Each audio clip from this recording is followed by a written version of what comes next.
we saw a television series that came out that was a comedy television series. Oh, yeah. Ted. Ted. Yeah.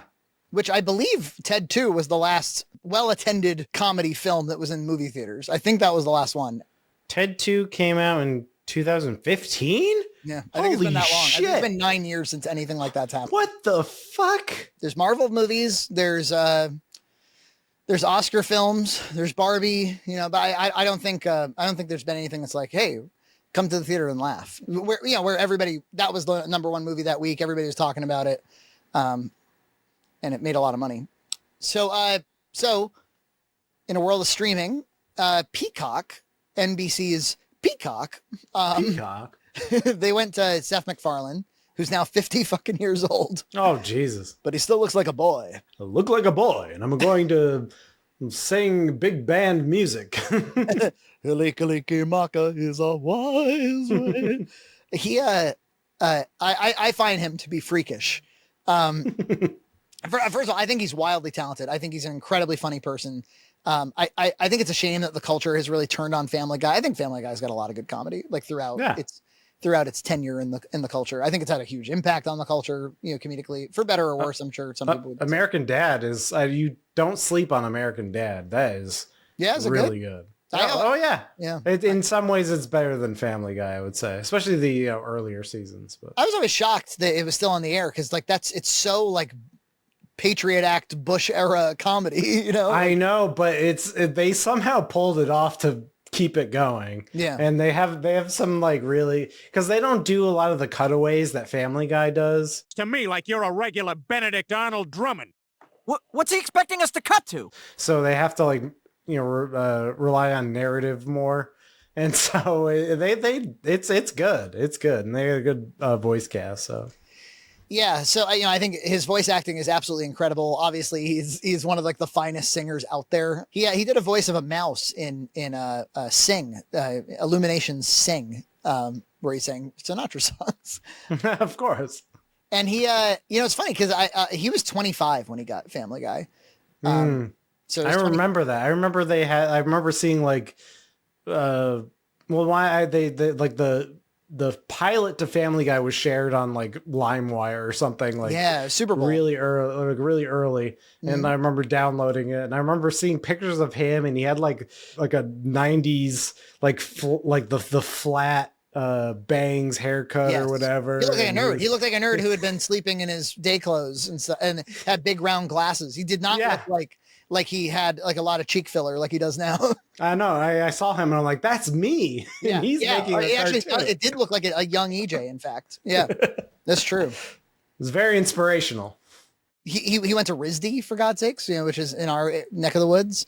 Mm-hmm. Then he goes and makes a show where it's Quahog, Rhode Island. And they're making Portuguese jokes. And I'm like, damn, this is like my neck of the woods. I remember I watched the early seasons, like when they aired, and I remember being frustrated because they would move, like Fox would move the time around, and then they moved it to compete with Frasier, and that was like the death nail of it. And in fact, that's kind of why historically why it got canceled, was because people couldn't pin it down, and then it didn't get viewership, and then they canceled it, and then famously DVD sales, because they released all of the series as it had stood in 2001 or something. And that was those first three, man, those like volume 1, 2, and 3, or maybe it was just volumes 1 and 2. That was on everybody's DVD shelf. Everybody had those. Everybody. Like if you were in college, I was in college during that time, everybody had that DVD set. It was playing constantly on people's like Sylvania flat screen TVs inside their dorm rooms. Mm-hmm. And it was just over and over and over. And it was a hit. It was like a more than hit that the Fox renewed it for more stuff. It was kind of a miracle. Yeah. It was one of those shows where like, obviously it had something, there was something cool about it in its first few, in its first few episodes, but it was, I don't think it was obvious like, hey, why should I watch this instead of Simpsons? Or is this just a Simpsons knockoff? I love that Family Guy joke. I can't remember what season it is, but he's drunk and going to bed and he goes, we act like we didn't take anything from the Simpsons, but we took a lot from the Simpsons.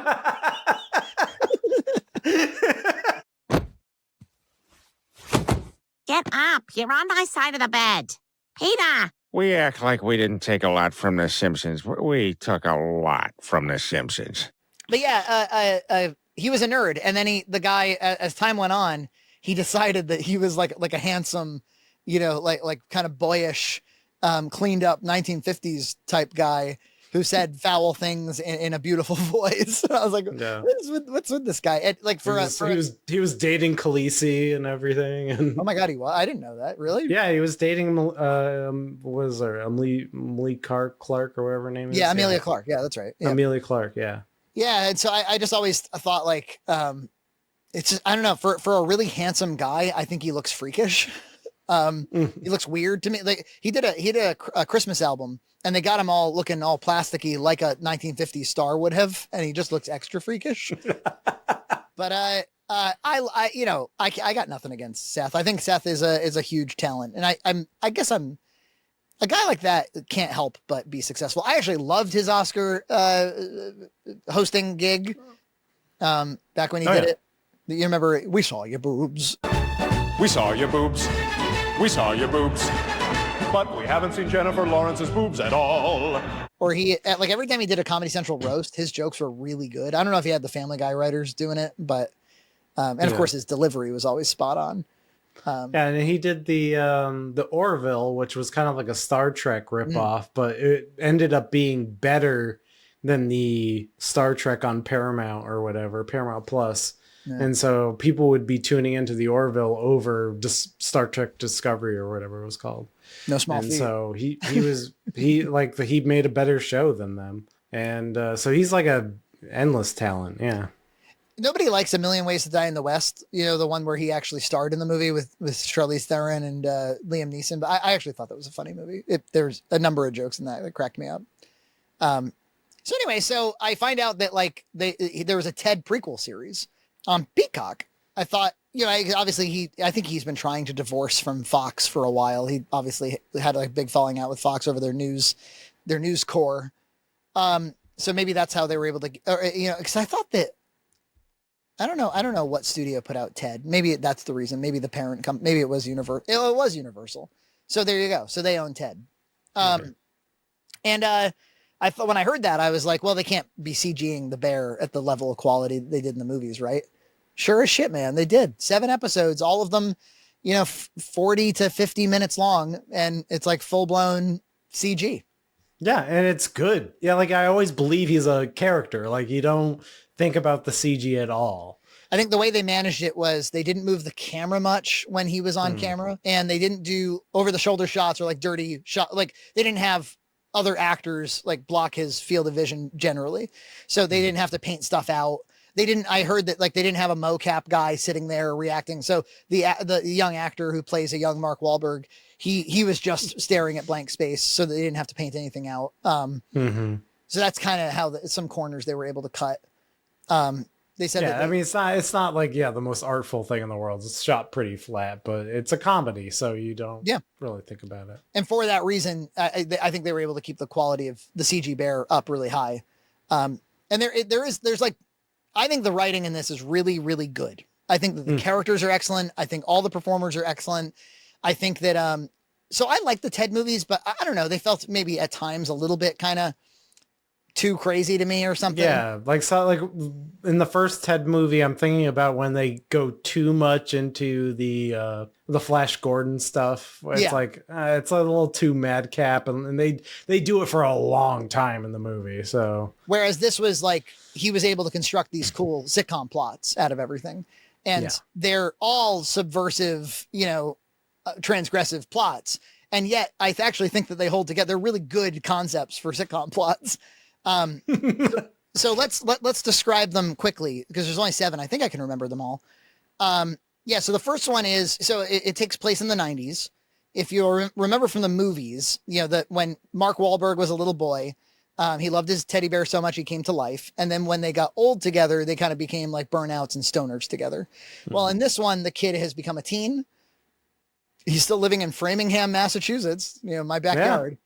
It's 1993. 1993, and they live with their very Massachusetts parents and their like, very, very liberal cousin who has moved in because she has family issues. And it's very much Meathead and Archie, right? Like that's baked into the thing. The conservative head of the family and the kind of like house guest that's very, very left, which is just a recipe for comedy every time. Yes. So episode 1 was Ted, has been lounging around the house too much, causing trouble, finding, the dad's gun and firing it and stuff. And so they tell him. And he fired it onto a floor model Sony Trinitron TV, by the way. Oh my God. How could you? How could you? Before you shoot that, could you get it over to EJ for free? I know. I can RGB mod it. God damn it. Bring over an S-Video modded Sega Genesis. So they say, hey, Ted, you got to go to school. And he tries to get expelled. So he tries to buy weed and get caught with weed. And it turns into like, a game of who has the weed. And that's kind of how the two of them get into weed. I think my favorite joke in that one is when the kid is caught, when the teen is caught with weed, and he's like, this is what you do, living in my house. And Ted goes, no, it's all me. I totally failed in my responsibilities as a Jiminy Cricket type figure. I like when they like first pull up into school and he's like commenting how it's like filled with white people. It's like, oh yeah, we had an Indian kid, but they got him. It's like, what do you mean they got him? He's like, yeah, he shared his Dunkaroos too. He's a nice kid. Oh, what do you mean they got him? You ever get self-conscious being the only white guy at your school? I don't know. We live in a Boston suburb. Oh, last year we had an Indian kid. Oh, yeah? Yeah, but they got him. What does that mean? I liked him, too. Wait, what do you mean they got him? He used to share his Dunkaroos. Good guy. So that's that episode. The second episode was my favorite. They're all, we were talking about, they're all a little long for a sitcom. They're all... Yeah. I personally would like them tightened up. I like the magic number between like 22 to 30 minutes. Some of these are more like 40 minutes. The first one was 50 minutes, which I think was way too long. Yeah, I agree. I think they get better as they go along. But yeah, I think it's generally, I think it trends better. But somehow the second one was my favorite because I just thought the plot was so fucking funny. The bully, the kid, John is the kid's name. He's got a bully, this kid named Clive that won't leave him alone. Big fat kid, won't leave him alone. Slams his head into the wall when he's right in the middle of a piss and stuff, that sort of thing. And it's a really strange moment where Ted gets flushed down the toilet by the bully, and he pops up in another toilet, and he's like, "Joke's on us. These just flush back and forth." There's all the poop just goes back and forth. The poop just goes back and forth. Yeah, the joke's on us, Johnny. Pipes don't go anywhere. The kids are just flushing them back and forth all day. Ugh. And so they find out that Clive's dad left him. So they pose as Clive's dad on the phone and they mock him and tell, they're like, yeah, it's your dad. Why don't you meet us at Friendly's and I can finally meet you? And he's like, will you really meet me, Dad? And he goes to the Friendly's and they're incognito and they're coming up with stories about why they're there. They have to have a cover story for the waitress. They make him dress up in a sailor costume and say ahoy to everybody. And then they have the waitress deliver this message that's like, I didn't show up because I don't love you and I like my Korean kids better. I have a message for you from your dad. He says he's not coming because you're a disappointment to him and he's glad he left and he likes his adopted Korean kids better. So he's crushed. And then they end up feeling really bad about it. They find out that he tried to kill himself and they're like, we got to turn this thing around. Another favorite joke of mine was one of the other kids that gets bullied is like, did you hear? Clive tried to kill himself. And they're like, oh my God, really? And he says, who cares? Now I can finally wear this Ace of Base t-shirt. And John's like, Ted, what are we going to do? And he goes, I think it's out of our hands. If he's going to wear the shirt, he's going to wear the shirt. I never felt more free. Now I can wear my Ace of Base shirt without getting my ass kicked. Shit, Teddy, what are we gonna do? It's out of our hands. If he wants to wear the shirt, he's gonna wear the shirt. No, I mean, this is our fault. If Clive wasn't an idiot, he'd be dead right now. All right. Okay, you know what? We can fix this. Nice shirt, queer. Oh! Nature abhors a vacuum. It's just classic comedy.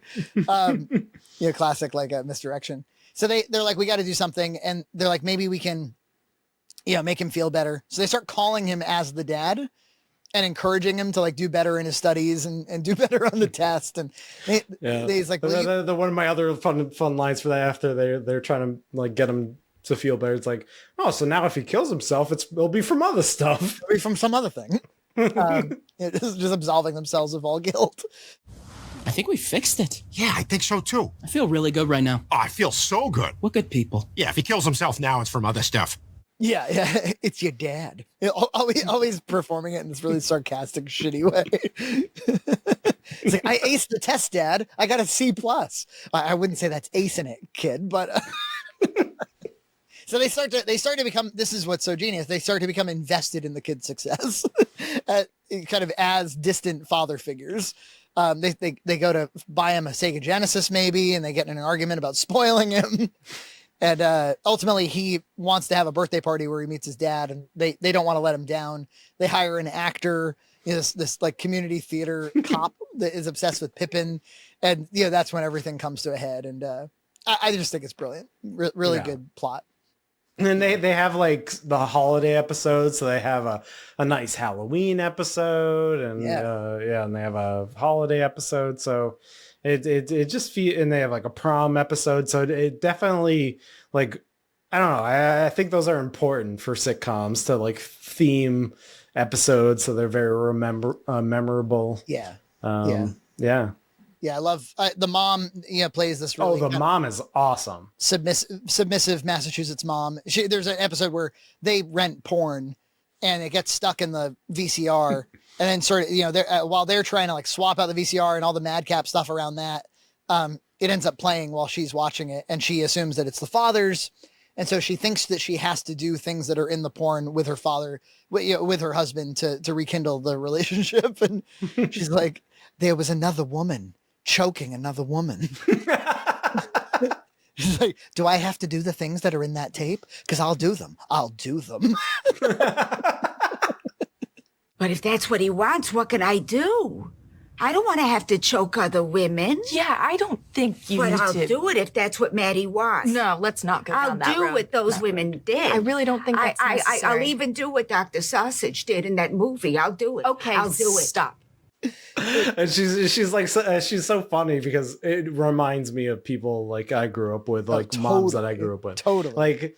Like when they're out to dinner and she's like has Maddie taste the crab, and he's like, oh, it is good, and then she's like, oh, I can't wait to get into the car and talk about the crab. It's like so basic that it like we can't talk about the crab now. We have to wait until we get into the car to talk about it on the way home. And talk about the crab. God damn it. That's better than what I ordered. See? I knew you'd like it. Yeah. I can't wait to talk about it later. I wish we were in the car right now. So many great little jokes like that. There's a one where Maddie, the dad, is due for a colonoscopy, and he gets the cousin, his sort of political nemesis in the house, to drive him because he's worried that he's going to spill the beans about something that happened in Vietnam, but he won't tell anybody what it is. So he's like, when I start saying this one time in Vietnam, you got to start yelling la la la la la.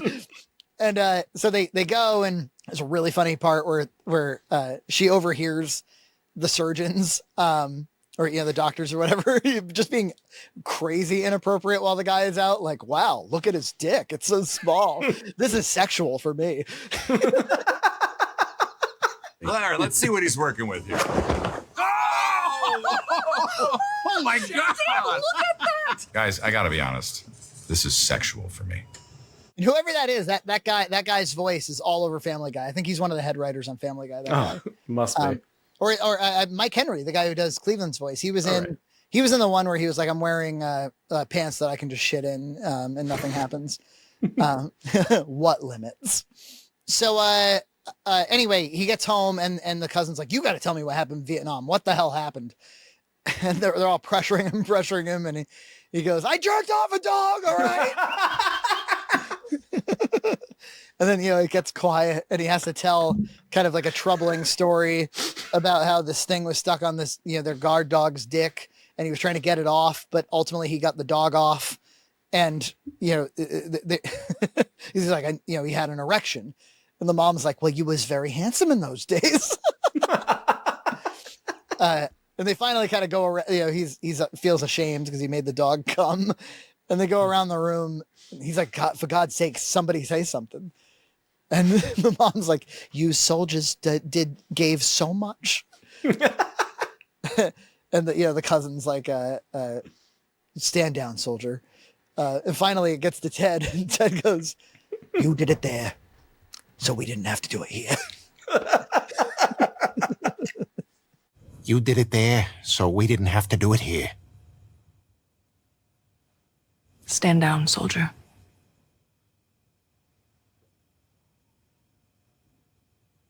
And the show, everybody's got a Massachusetts accent, and it reminds me of how fucking funny the Massachusetts accent is, just automatically.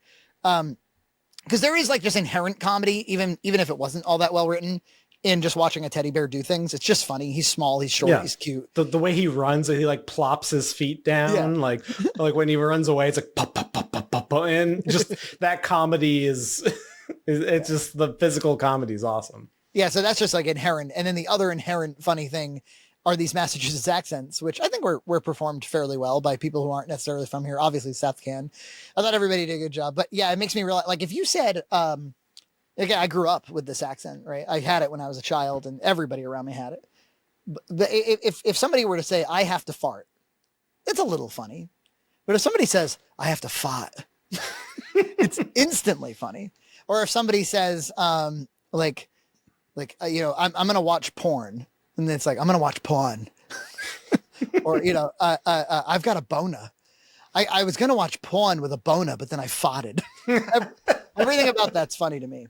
Automatically. There's a line where Johnny goes, he's like, they're in sex ed. And he's like, what if I see a diagram of let me try again. What if I see a diagram of a vagina and I get a boner? I'm not a boner. It's good. I thoroughly enjoyed all of my time with this show, and I'm it was only 7 episodes, so it's pretty breezy to get through. It went by much faster than Echo, so I'm very much at a different time in history, when if things weren't so saturated and ridiculous and vying for eyeballs. I think this show would have been a massive hit at a different time. I saw a lot of chatter about it on Twitter. Oh, did you? Yeah. So I think people liked it, and so hopefully it gets another season, because I think it deserves it.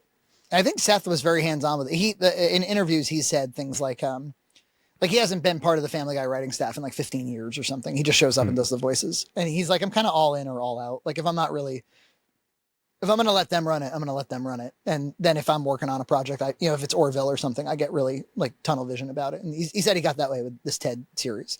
I'm really glad it was a series. There's a lot of times where they make series when they should make movies.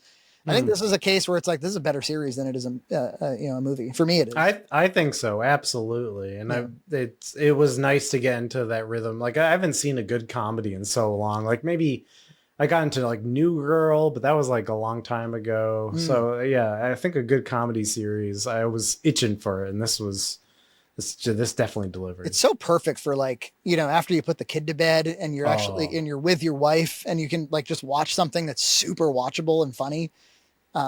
Yeah. So, the Seth MacFarlane guy, he's made a lot of money, and I think there might be a reason for that. I think everybody knows he's funny and knows he's talented, but for some reason, the general public, in my experience, seems to resent him anyway. Yeah, I don't know.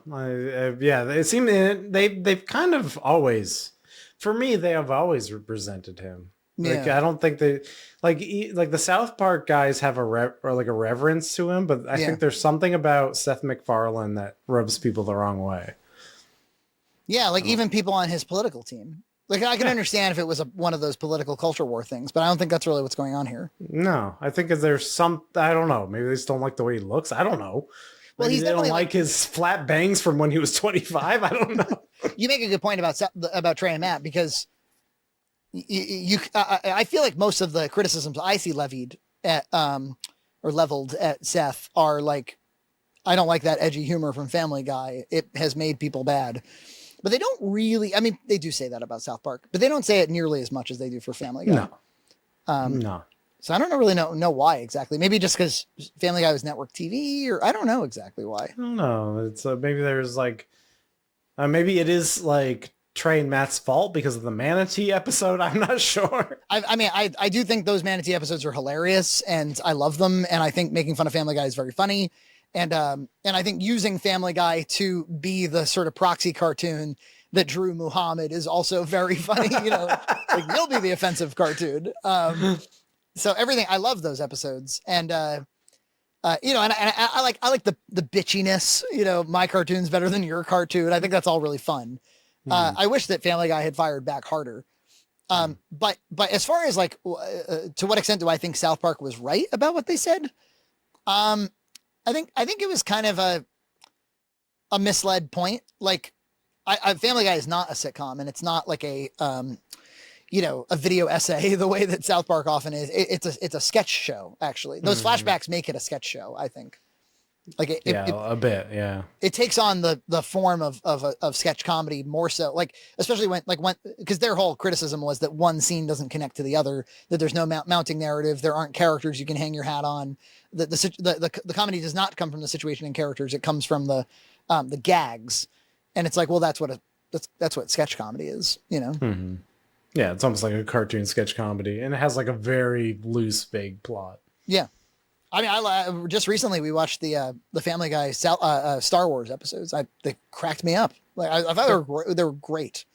Yeah, well animated, and you know, a lot of care taken. And there were one. It also reminded me of a time when Disney didn't own Star Wars, and you could make really lewd jokes about Star Wars. I kind of missed that. Subscribe to Red Cow Entertainment on Patreon for full episodes every other week.